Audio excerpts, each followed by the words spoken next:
கிறிஸ்துவின் சபையார் வழங்கும் கிறிஸ்துவின் வசனம் நிகழ்ச்சியை கேட்க உங்கள் யாவரையும் அன்புடன் அழைக்கிறோம். கிறிஸ்துவின் வசனம், இது கிறிஸ்தவர் கீதம். பரிசுத்த வேதம் பறைசாற்றும் வசனம், கிறிஸ்துவின் வசனம், இது கிறிஸ்தவர் கீதம். கிறிஸ்துவின் சபையார் வாழ்த்தி வழங்கும் கிறிஸ்துவின் வசனம், இது கிறிஸ்தவர் கீதம். கிறிஸ்துவின் வசனம், கிறிஸ்துவின் வசனம், கிறிஸ்துவின் வசனம். வேதாகம செய்தி நேரத்திற்கு வரவேற்கிறோம். Welcome to the Bible message. அன்பானவர்களே, உங்கள் யாவரையும் தொலைக்காட்சி நேர நிகழ்ச்சியிலே சந்திப்பதில் மிகுந்த மகிழ்ச்சி அடைகின்றோம். இந்நாள் கர்த்தருடைய செய்திக்காக களையப்பட வேண்டிய பாவ சரீரம், the sinful body must be put away. பாவ சரீரம் களையப்பட வேண்டும். பரிசுத்த வேதாகமம் அதை பற்றி நமக்கு எடுத்துரைக்கிறது. அப்போஸ்தலனாகிய பவுல் எபேசிய கிறிஸ்தவர்களுக்கு எழுதின கடிதத்தில் 4வது அதிகாரம் 22 முதல் 24 வசனங்கள் வாசிக்கும் போது, அந்தப்படி முந்தின நடக்கக்கூடிய மோசம் போக்கும் இச்சைகளாலே கெட்டுப்போகிற பழைய மனுஷனை நீங்கள் களைந்து போட்டு உங்கள் உள்ளத்திலே புதிதான ஆவி உள்ளவர்களாகி மெய்யான நீதியிலும் பரிசுத்தத்திலும் தேவனுடைய சாயலாக சிருஷ்டிக்கப்பட்ட புதிய மனுஷனை தரித்துக் கொள்ளுங்கள். பழைய மனுஷன் களையப்பட வேண்டும்.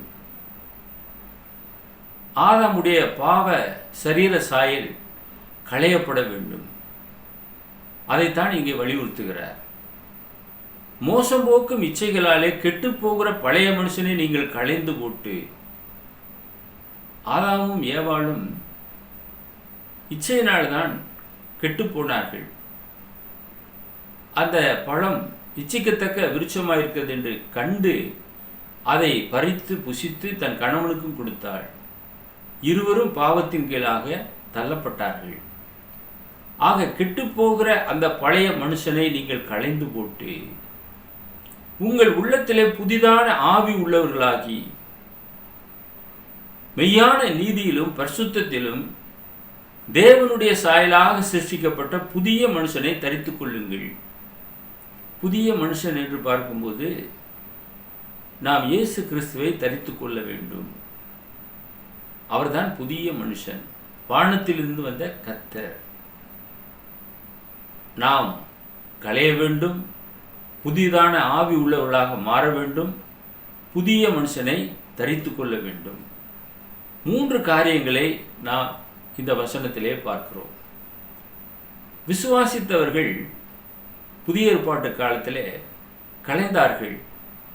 அப்போஸ்தலர் நடவடிக்கைகள் 19வது அதிகாரம் 18 முதல் 20 வசனங்கள். விசுவாசித்தவர்களில் அநேகர் வந்து தங்கள் செய்கைகளை வெளிப்படுத்தி அறிக்கையிட்டார்கள். மாயவித்தைக்காரராக இருந்தவர்களில் அநேகர் தங்கள் புஸ்தகங்களை கொண்டு வந்து எல்லாருக்கும் முன்பாக சுட்டரித்தார்கள். அவைகளின் கிரயத்தை தொகை பார்த்து 50,000 வெள்ளிக்காசாக கண்டார்கள். இவ்வளவு பலமாய் கர்த்தருடைய வசனம் விருத்தி அடைந்து மேற்கொண்டது. இப்படிப்பட்ட ஒரு மனம் திரும்புதல் நடைபெற வேண்டும். அவர்களும் ஆண்டவராய் இயேசு கிறிஸ்துவை விசுவாசித்தார்கள். அநேகர் வந்து தங்கள் செய்கைகளை வெளிப்படுத்தி அறிக்கையிட்டார்கள். பாவத்தை மறைக்கிறவன் வாழ்வடைய மாட்டான், அவைகளை அறிக்கை செய்து விட்டு விடுகிறவனோ இறக்கப் பெறுவான் என்ற திருமறை வார்த்தையின்படியாக அவர்கள் அறிக்கையிட்டார்கள். பொல்லாத காரியங்கள், மாயவித்தைக்காரராக இருந்தவர்கள் அநேகர் தங்கள் புஸ்தகங்களை கொண்டு வந்து எல்லாருக்கும் முன்பாக சுட்டரித்தார்கள். நாம் சுட்டரிக்க பயப்படக்கூடாது, அது நம்மை பாதித்துவிடும். அந்த மந்திர தந்திரங்கள் நம்முடைய குடும்பத்தை கெடுத்துவிடும், கைகால் விளங்காமல் செய்துவிடும் என்றெல்லாம் பயப்படுவார்கள். ஒன்றுமே செய்யாது, அதுக்கு எந்த விதமான சக்தியும் இல்லை. நாம் தைரியமாக அவைகளை சுட்டரிக்க வேண்டும். இங்கே மனம் திரும்பின அந்த மாயவித்தைக்காரர்கள் அநேகர் தங்கள் புஸ்தகங்களை கொண்டு வந்து எல்லாருக்கும் முன்பாக சுட்டரித்தார்கள். பயப்படவில்லை. அவைகளின் கிரயத்தை தொகை பார்த்து 50,000 வெள்ளிக்காசாக கண்டார்கள். சிலர் சொல்லுவாங்க, அதை ஏன் நம்ம எரிக்கணும் வீணாக, ஏதாவது ஒரு காசுக்கு விற்பனை செய்யலாமே. நாம் விற்பனை செய்வது பாவத்தை விற்பதை போல, அதை ஒருபோதும் நாம் விற்பனை செய்யக்கூடாது. நாம் அதனாலே கெட்டுவிட்டோம், நாம் இப்பொழுது மனம் திரும்பி விட்டோம், அவைகளை நாம் அழித்து விட வேண்டும்.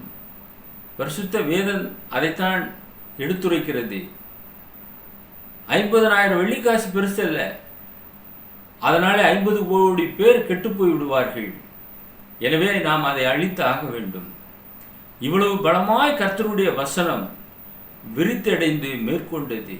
முதல் நூற்றாண்டிலே சபையானது கிடுகிடுகிடு என்று வளர ஆரம்பித்தது. 3000 5000 மாறினது. சிதறப்பட்டவர்கள் உலகமெங்கும் கடந்து சென்று சுவிசேஷ வசனத்தை பிரசங்கித்தார்கள். ரோமர் 8வது அதிகாரம் 10வது வசனத்துக்கு நாம் வரும்போது, மேலும் கிறிஸ்து உங்களில் இருந்தால் சரீரமானது பாவத்து நிமித்தம் மரித்ததாயும் ஆவியானது நீதி நிமித்தம் ஜீவன் உள்ளதாயும் இருக்கும். புதிய மனுஷன் இயேசுவை நாம் தரிக்கும் போது கிறிஸ்து நமக்குள்ளாக வருகிறார். கிறிஸ்து உங்களில் இருந்தால் உங்களுடைய சரீரமானது பாவத்து நிமித்தம் மரித்ததாக இருக்கும். பாவத்துக்கு செத்து நாம் நீதிக்கு பிழைத்தவர்களாக இருப்போம். ஆவியானது நீதி நிமித்தம் ஜீவன் உள்ளதாக இருக்கும். அப்போஸ்தலனாகிய பவுல் கர்த்தராகிய இயேசுவினுடைய அச்ச அடையாளங்களை நான் தரித்து கொண்டேன் என எழுதியிருக்கிறார் கலாத்திய சபைக்கு. கலாத்தியர் 6வது அதிகாரம் 17வது வசனம். இனிமேல் ஒருவனும் எனக்கு வருத்தம் உண்டாக்காதிருப்பானாக, கர்த்தராகிய இயேசுவினுடைய அச்ச அடையாளங்களை நான் என் சரீரத்திலே தரித்து கொண்டிருக்கிறேன். இயேசு கிறிஸ்து எப்படி இருந்திருப்பார்? அவருடைய அச்ச அடையாளங்கள், அவருடைய செயல்பாடுகள், அவருடைய பொறுமை, அந்த அடையாளங்களை எல்லாம் முழுவதுமாக தரித்தவராக அப்போஸ்தலனாகிய பவுல் இருந்திருக்கிறார். இன்றைக்கு நீங்களும் நானும் பெயரளவிலே கிறிஸ்தவர்கள் என்று சொல்லிவிட்டால் போதாது. கிறிஸ்துவை பிரதிபலிக்கிறவர்களாக இருக்க வேண்டும். கிறிஸ்துவின் வாசனையை வெளிப்படுத்த வேண்டும். கிறிஸ்துவின் இடத்துல இருந்த குணாதிசயங்கள் நம் மூலமாக காணப்பட வேண்டும். அன்பு நிறைந்தவர்களாக இருக்க வேண்டும். இப்படி நாம் இருப்போம் என்றால் கிறிஸ்துவினுடைய சரீரத்தை நாம் தரித்தவர்களாக இருப்போம். நம்முடைய சரீரம் பாவத்து நிமித்தம் மரித்ததாக இருக்கும். ஆவியானது நீதி நிமித்தம் உயிர் உள்ளதாக ஜீவன் உள்ளதாக இருக்கும். அதைத்தான் அப்போஸ்தலனாகிய பவுல் இங்கே உணர்த்துகிறார்.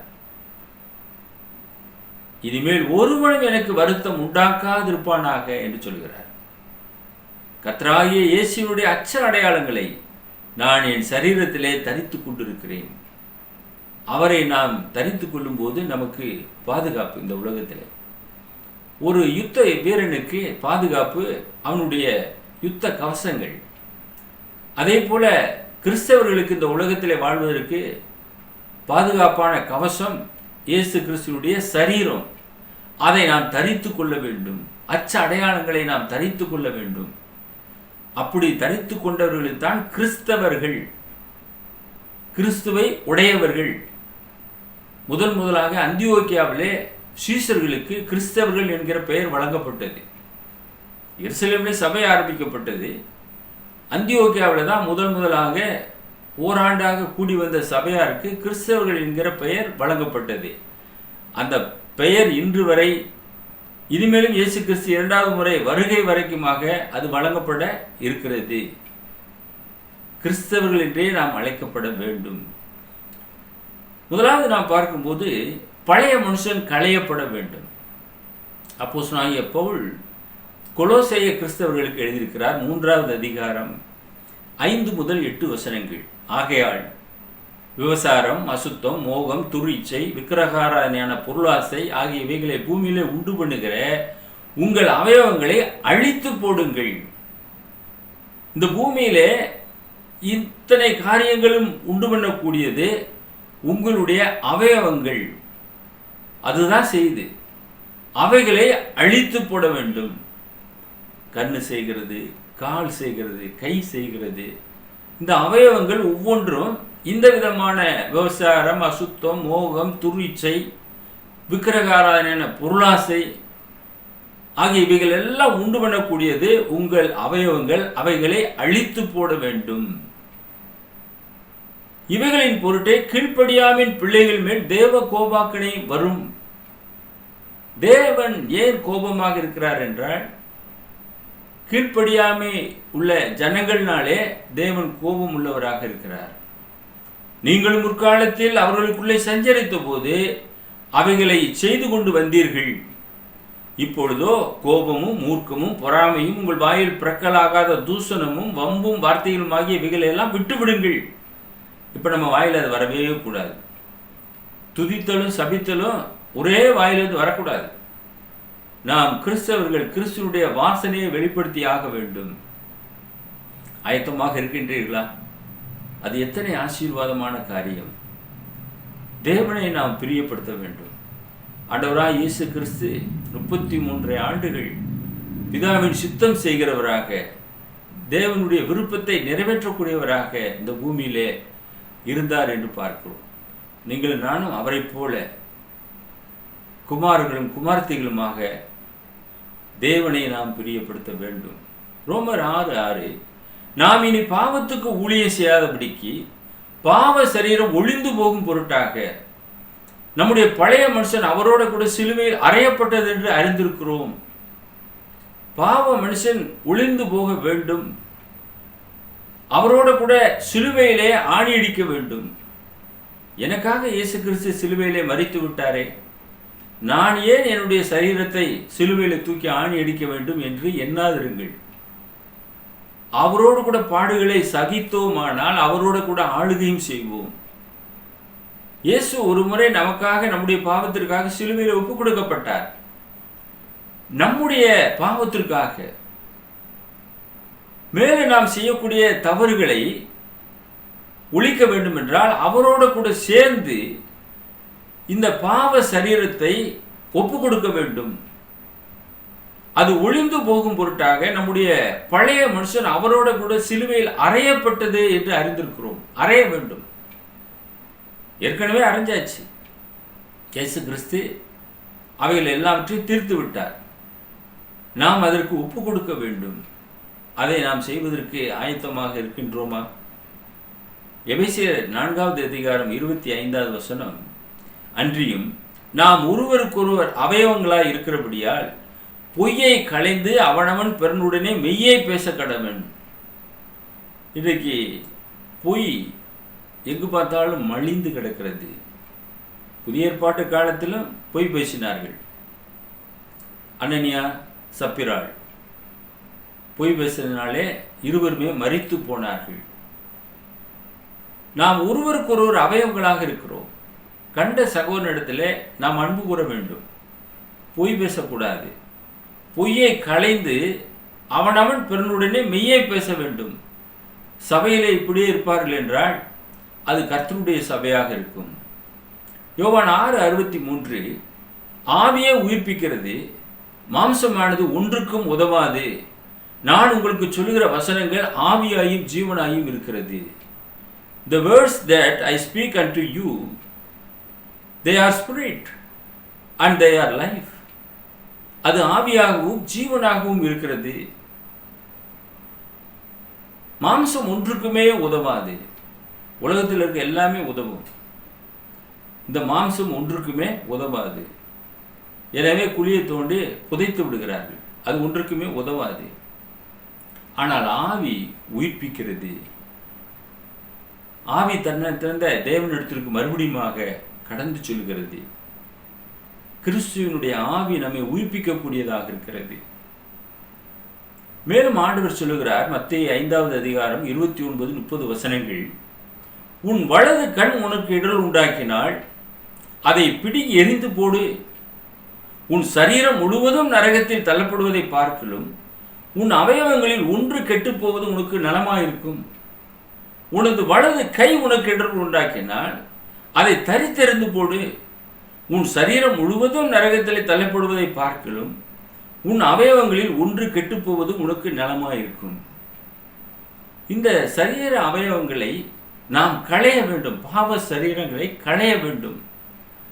சற்றும் யோசிக்க கூடாது. கண் இடரலாக இருக்கிறதே, அதை பிடிங்கி போற்ற வேண்டியதான். ஒற்றை கண்ணனாக நாம் நித்தியத்துக்குள்ளாக பிரவேசிக்கலாம். 2 கண் உடையவனாக பாதாளத்தில் போவதை காட்டிலும் ஒற்றை கண்ணனாக நித்தியத்துக்குள்ளாக நாம் போகலாம். ஆனால் நிச்சயமாக இந்த சரீரம் ஒற்றை கண்ணனாக போக போவதில்லை. ஏனென்றால் அங்கே ஆவி தன்னை தந்த தேவனிடத்திற்கு போக போகிறது. அந்த ஆத்துமா தேவனோடு கூட வாழப்போகிறது. சரீரம் மண்ணிலிருந்து எடுக்கப்பட்டது, மண்ணுக்கே போகக்கூடியது. அதனால் இந்த சரீரத்தில் ஒரு பாற்று போனால் என்ன? உன் கை உனக்கு இடம் உண்டாக்கினால் அதை தரித்தெறிந்து போடு. உன் சரீரம் முழுவதும் நரகத்திலே தள்ளப்படுவதை பார்க்கிறோம். உன் அவயவங்களில் ஒன்று கெட்டுப்போவது உனக்கு நலமாயிருக்கும் என்று சொல்கிறார். இவைகளை நாம் களைந்து கூட சற்றும் யோசிக்க கூடாது. அன்பானவர்களே, அதை செய்ய நீங்கள் ஆயத்தமாக இருக்கின்றீர்களா? அதை செய்யுங்கள். இரண்டாவதாக நாம் பார்க்கும்போது புதிதான ஆவி உள்ளவர்களாக மாற வேண்டும்.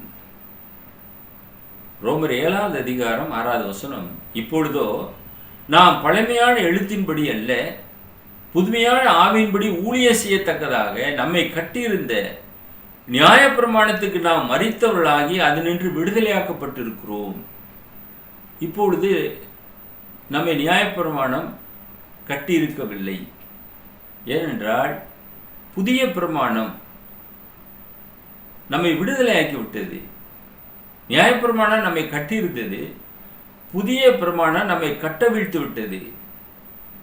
ஆக புதுமையான ஆவியின்படி ஊழியம் செய்யத்தக்கதாக நாம் விடுதலையாக்கப்பட்டவர்களாக இருக்கிறோம்.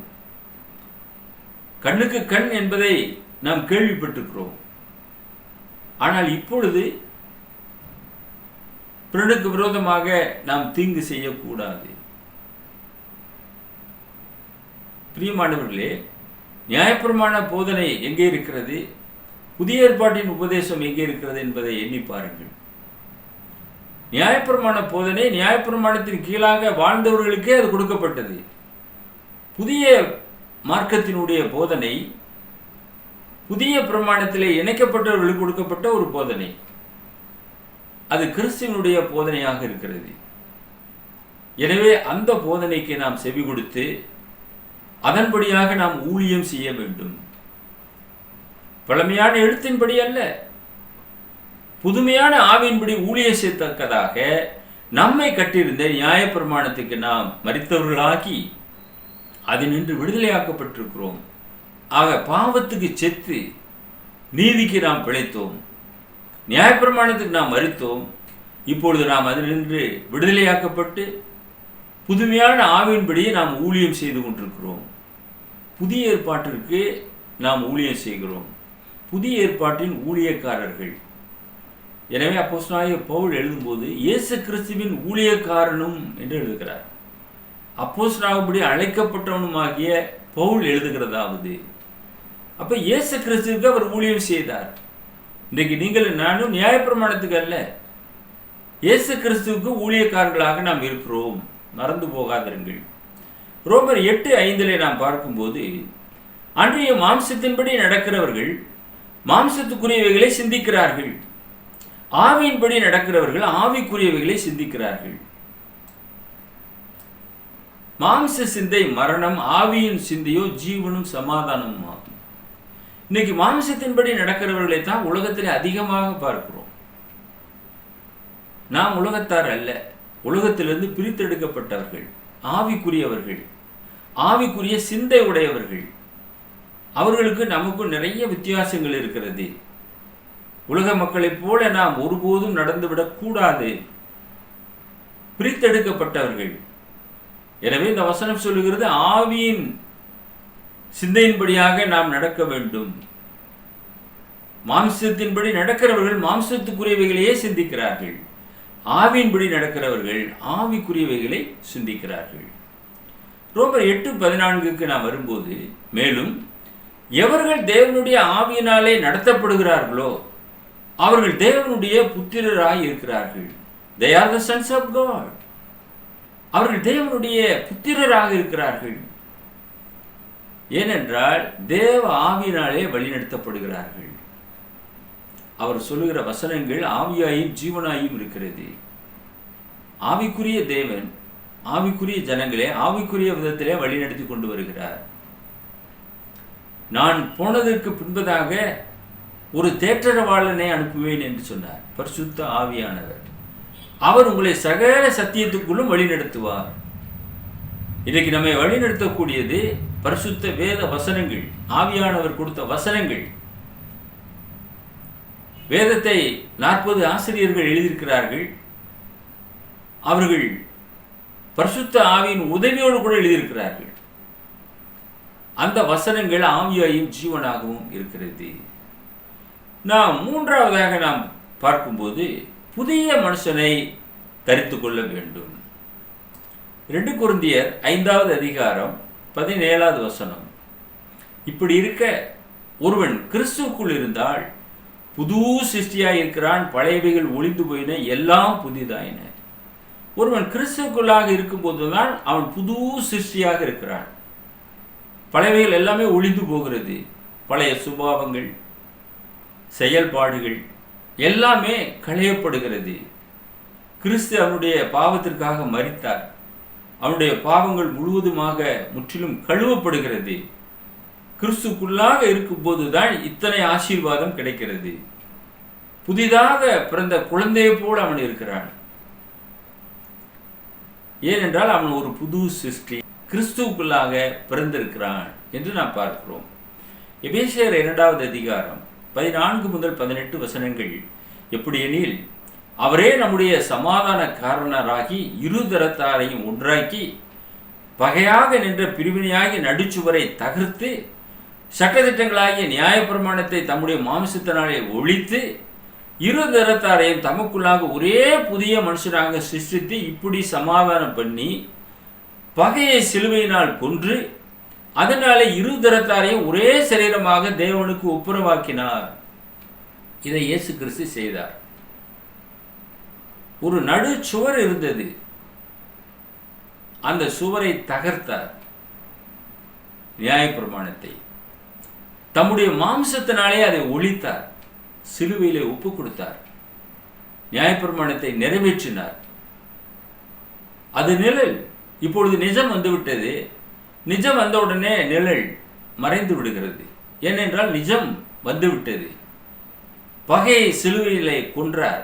அதனால இருதரத்தார், நியாயப்பிரமாணத்தை சார்ந்தவர்கள், கிரேக்கர் என்றும் இல்லை, யூதன் என்றும் இல்லை, புறஜாதியானும் என்றும் இல்லை, இரு கூட்டங்களாக இருந்தார்கள். அவர்கள் இரு தரத்தாரையும் ஒரே சரீரமாக தேவனுக்கு ஒப்புரவாக்கினார். இப்பொழுது நாம் ஒப்புரவாக்கப்பட்டோம் இயேசு கிறிஸ்துவின் மூலமாக. இன்றைக்கு யூதர் என்று இல்லை, கிரேக்கன் என்று இல்லை, புறஜாதியான் என்று இல்லை, எல்லோருமே கிறிஸ்துவுக்குள்ளாக ஒன்றாக இருக்கிறார்கள். புதிதும் ஜீவனுமான மார்க்கத்தை உண்டு பண்ணினார். 17ஆம் வசனம். அல்லாமலும் அவர் தூரமாயிருந்த உங்களுக்கு சமீபமாயிருந்த அவர்களுக்கும் சமாதானத்தை சுவிசேஷமாக அறிவித்தார். அந்தபடியே நாம் இரு தரத்தாரும் ஒரே ஆவியினாலே பிதாவினிடத்தில் சேரும் சிலாக்கியத்தை அவர் மூலமாக பெற்றிருக்கிறோம்.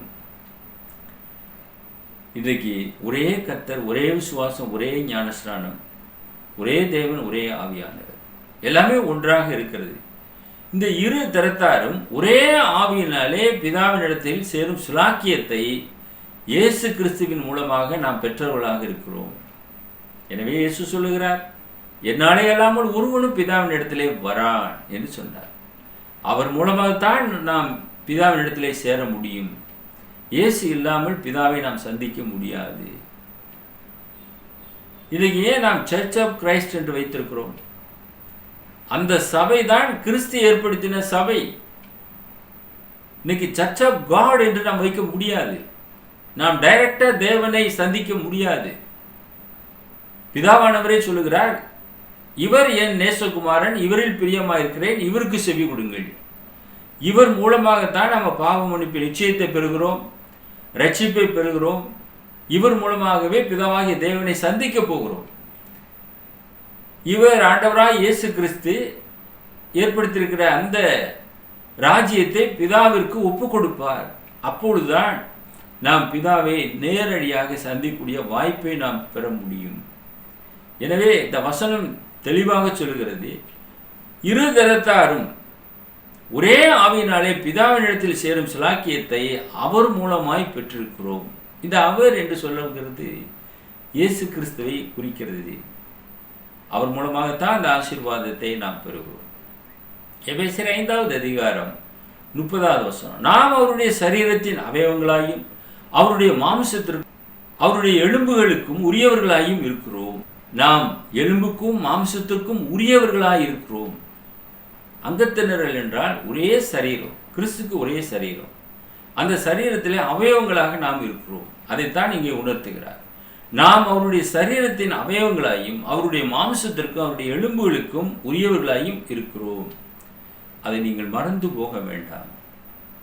1 கொரிந்தியர் 12:27, நீங்களே கிறிஸ்துவின் சரீரமாயும் தனித்தனியே அவயங்களாயும் இருக்கிறீர்கள். நாம் கிறிஸ்துவின் சரீரம். சரீரமாகிய சபை கட்டடம் அல்ல. சபையாக கூடுகிறோம், அநேகர் கூடுகிறோம். அது கிறிஸ்துவின் சரீரமாக இருக்கிறது. தனித்தனியே அவயவங்களாக நாம் இருந்து பிதாவாகிய தேவனை ஆராதனை செய்கிறோம். கடைசியாக கலாத்தியர் 2:20 வாசித்து நாம் நிறைவு செய்யலாம்.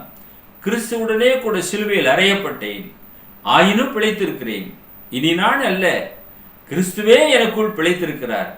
நான் இப்பொழுது மாம்சத்தில் பிழைத்திருக்கிறதோ என்னில் அன்பு கூர்ந்து எனக்காக தம்மை தாமே ஒப்பு கொடுத்த தேவனுடைய குமாரனை பற்றும் விசுவாசத்தினாலே பிழைத்திருக்கிறேன்.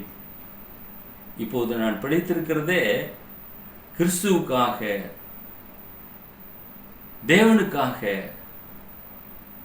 அவரோடு கூட நான் சிலுவையில் அறையப்பட்டேன் என்று பவுல் சொல்கிறார். இனி நான் அல்ல, நான் என்ற வார்த்தைக்கு அங்கே இடமே இல்லை. கிறிஸ்தவன், கிறிஸ்துவே எனக்குள் பிழைத்திருக்கிறார். நான் இப்பொழுது மாம்சத்தில் பிழைத்திருக்கிறதோ என்னில் அன்பு கூர்ந்து எனக்காக தம்மை தாமே ஒப்பு கொடுத்த தேவனுடைய குமாரனை பற்றும் விசுவாசத்தினாலே பிழைத்திருக்கிறேன். அவருக்காக நான் பிழைத்திருக்கிறேன், யாருக்காகவும் இல்லை.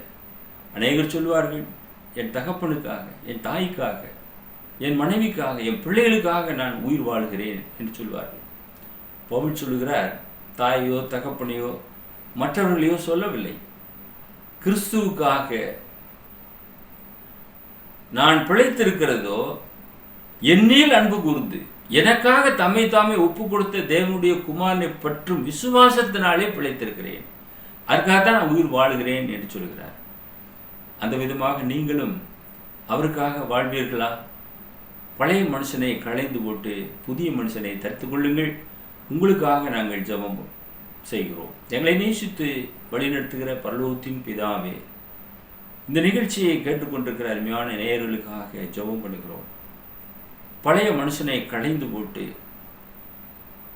ஆண்டவராய் இயேசு கிறிஸ்துவை அவர்கள் தரித்துக் கொள்ளத்தக்கதாக இந்த வசனத்தின் மூலமாக கொண்டு வந்த ஆலோசனைக்காக உம்மை நன்றியுள்ள இருதயத்தோடு நாங்கள் உம்மை துதிக்கிறோம், ஸ்தோத்திரிக்கிறோம். பார்த்த குடும்பங்களை பிதாவாகிய தேவன் ஆசீர்வதித்து கிறிஸ்துவுக்குள்ளாக ஒரு புதிய மனுஷனாக வாழ அவர்களை கரம் பிடித்து வழிநடத்திய வேண்டுமாய் இயேசுவின் வலிமையுள்ள நாமத்தில் வேண்டுதல் செய்கிறோம் எங்கள் பரலோகத்தின் பிதாவே, ஆமென்.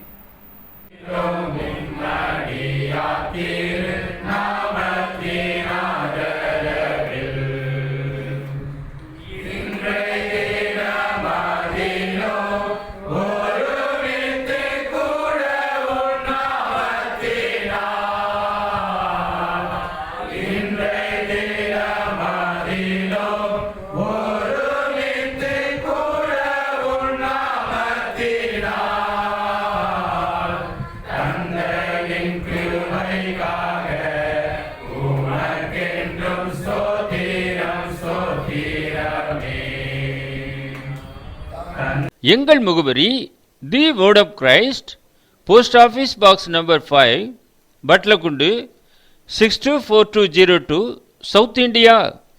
அவர் mobile number 9443558041. Another number 6379350509. Email address urgentandglory@gmail.com. View our The Word of Christ program on YouTube channel. May God bless you all.